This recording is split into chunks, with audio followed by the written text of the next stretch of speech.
Yellow Solution Uncle, please hide my identity when publishing. I am a politician based in South Africa. I have a story to share, but I can't disclose the political party. If it's opposition or the main party, I can't disclose that. But I am a politician based in South Africa. We have a story to share. I have been in many rituals to be at the position I am now. Many people now know me because of the rituals I did. They thought and think I am a very good person, but deep down, I am not a good person. I am suffering because of the rituals I did. This is a little bit of my background. I was born and raised in Soweto. My grandfather and grandmother were my guardians.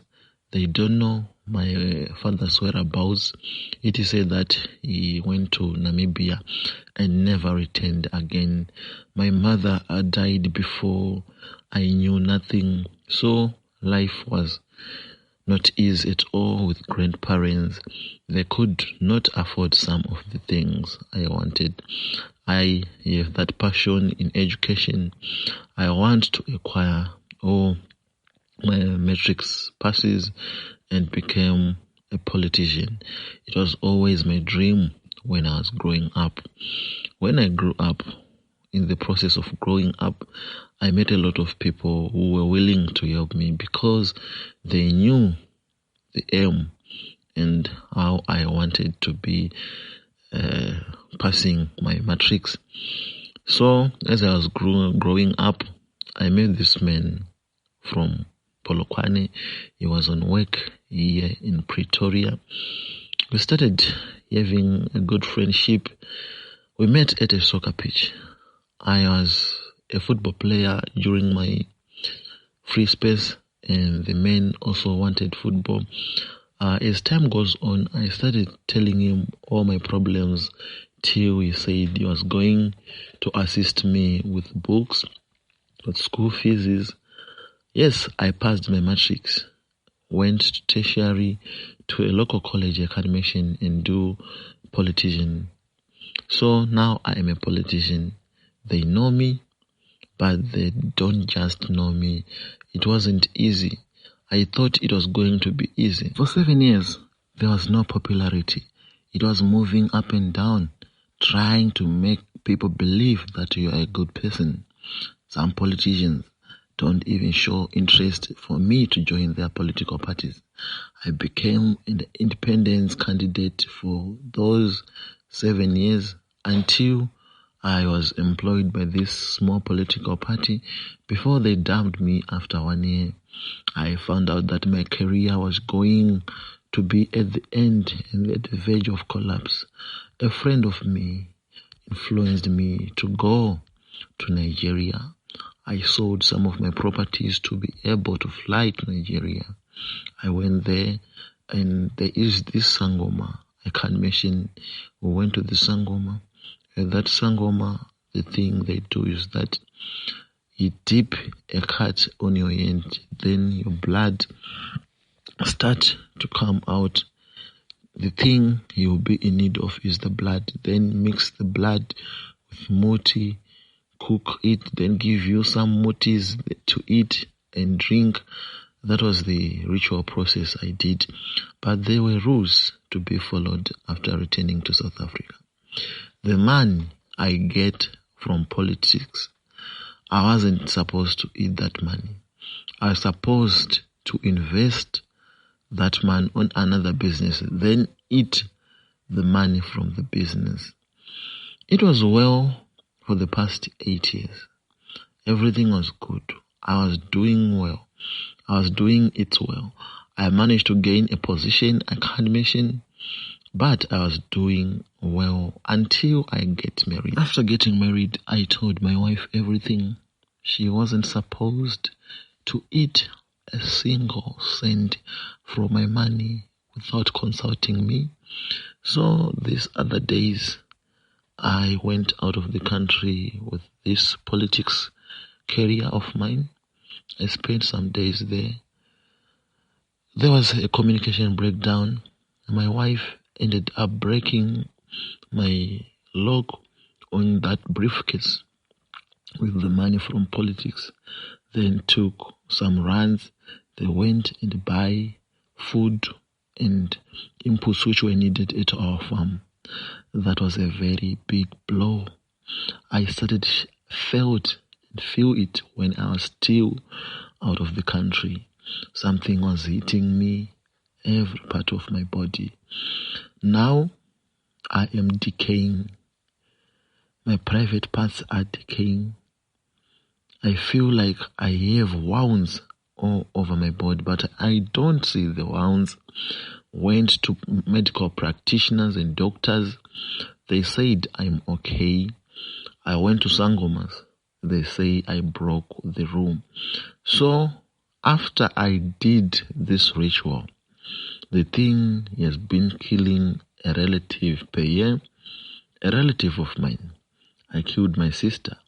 I killed my brother. I killed my child. For the past 3 years, the thing has been hunting me and our family. But now, after I broke the rules, all the spirits of the people I killed are starting to come to my house. I'm the only person seeing it. My family is not seeing. They think I'm now mentally ill, but I'm not. I don't know how to do it. I'm thinking to commit suicide. That's my story. When you see us on television, we'll be carrying many burdens you can't think we have. Yellow Solution Uncle, please hide my identity when you publish. Mine is a short story, but it's eating me deep down inside my heart. I am a young teenager based in Polokwane. Our parents recently died after having an argument with neighbors. They shot them and went out of reachable. The police tried searching for the killers, but they were not found. So I was left with my 2 young brothers.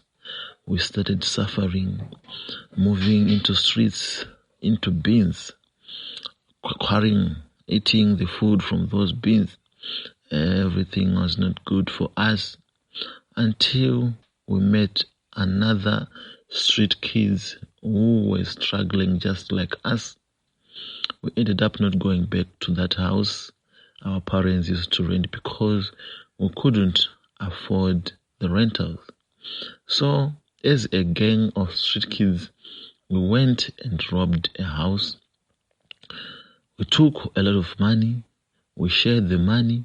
I managed to buy a house for me and my siblings. We are now staying there. We have our own car. Everything was like just, it was flowing. But there's something the owners of the things we store should have been done. Because now my head is growing big. I contacted one of those people who went to the operation with. He is talking about the same. I am feeling and hearing people saying, hey, bring back our things before your head is over. I am suffering, Solution Uncle. I tried Facebook, but it wasn't helpful. I tried WhatsApp. Some people thought I'm trying to get fame, but that's not it. Yes, post me anonymous. But if there is a possibility that you can post me without hiding my identity, please do that, Solution Uncle. I am in need of help. Yellow, please keep me anonymous. I am an only child of my parents, and due to that, I have a very great relationship with my parents, especially with my mom. We talk a lot. In fact, she's like a friend to me. But at a point, I have realized I have pleased my mom all my life. That's not to say it's a bad thing, but I depend on her to make decisions for me. I have to call her occasionally when I am out. She doesn't allow me to live my life away from her apart from she's. I haven't stayed away from her. I am in my mid-20s now, and I feel it's high time I learn to be independent. This is a decision I've taken not so long. I don't want to reach a point where my mom will dictate what I have to do even in my future. Marital home and slash that. I need some motivations because she has started giving me attitude after trying to be on my own way. Secondly, and most importantly, I think I was lucky enough to find a gentleman who has a well-paying job, even though he is not so rich, but he can afford enough comfort. And honestly, he has been helping whenever I need help.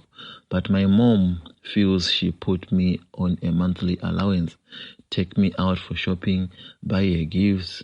He came to visit me in my house few weeks to Christmas. And due to that, my mom says he should have sent me and her Christmas gifts. And so on. I know it is, and it would be nice if he gifted us.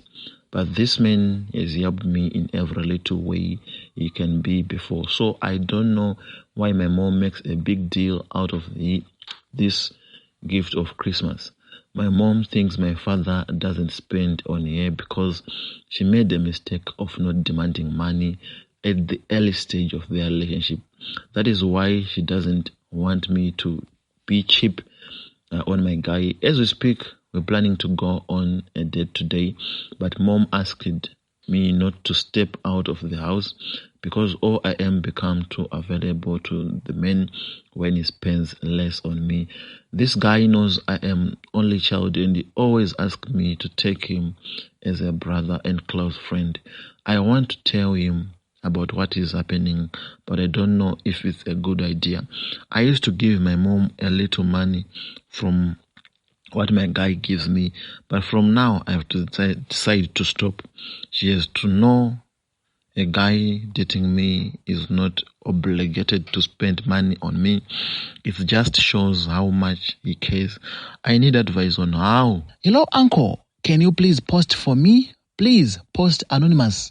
My story started in the 90s. I was born in a family of 3, my 2 elder brothers and me. It is said my parents have a garden.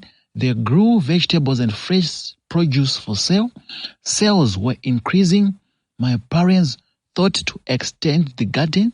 The extension automatically meant more labor was required. They recruited a new gardener. The man was from Malawi. He worked for them for some years. They ended up not paying him well. According to our culture, if you fail to pay a male servant whatever you agreed, you will be paying him a wife or a piece of land. So my parents told the man that if they have a daughter, they were going to pay him with a daughter. Those years, I was not yet born. They only have my eldest brother. Failure to do so, the man, the servant, was going to take everything my father got. So the Malawian remained with my parents, waiting for his pay. In 1990, my second eldest brother was born. In 1992, I was born. It is said on the day I was born, a sangoma was called to unite my blood and of my husband to be. At 10 years, I was told the servant was my future husband. It was nothing new. A friend of mine was in a same situation. I don't like it, but there was nothing to do. It's part of our culture.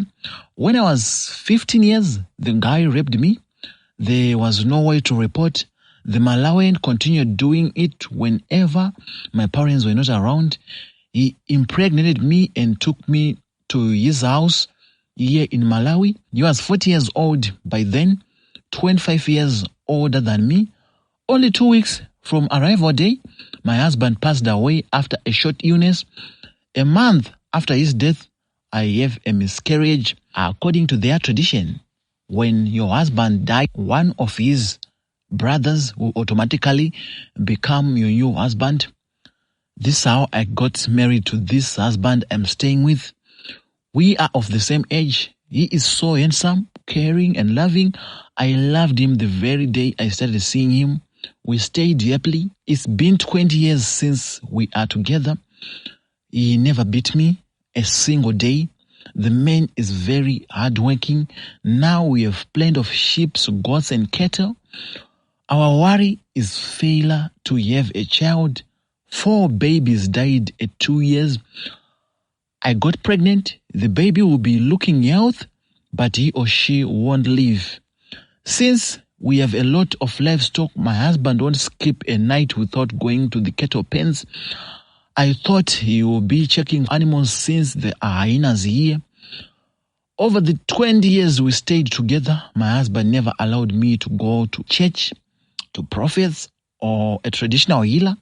One day, I went to a Sangoma without his knowledge. The Sangoma told me my husband was a ritualist. That's why we are failing to have a child. I did not believe it and thought the traditional healer was lying. I took it as a lie. After seeing my husband putting charms on our children's graves, I went to consult another traditional healer. The traditional healer told me the same. It is said my husband inherited the demon from his grandfather. The traditional healer gave me a charm to put on top of our main house. I did so. Cattle started dying the following days. Last month, everyone in the village was shocked after one of our cows gave birth to a calf with a human head. We were dragged to the chief's court for trying to bring calamity in the land by doing evil things. My husband confessed in front of the chief and relatives that he was into rituals. He sleeps with at least 1 cow a single night. This is done to boost the number of animals. He further told the court he was responsible for killing my first husband over me. My husband pleaded guilty before the chief for killing our own children. My sister-in-law, who gave me the phone I'm using now, told me to forgive him since he confessed. What's your advice to me? Should I go back to my family at this age, or should I remain here? I no longer feel I want to stay with this robber, murderer. I don't love him anymore.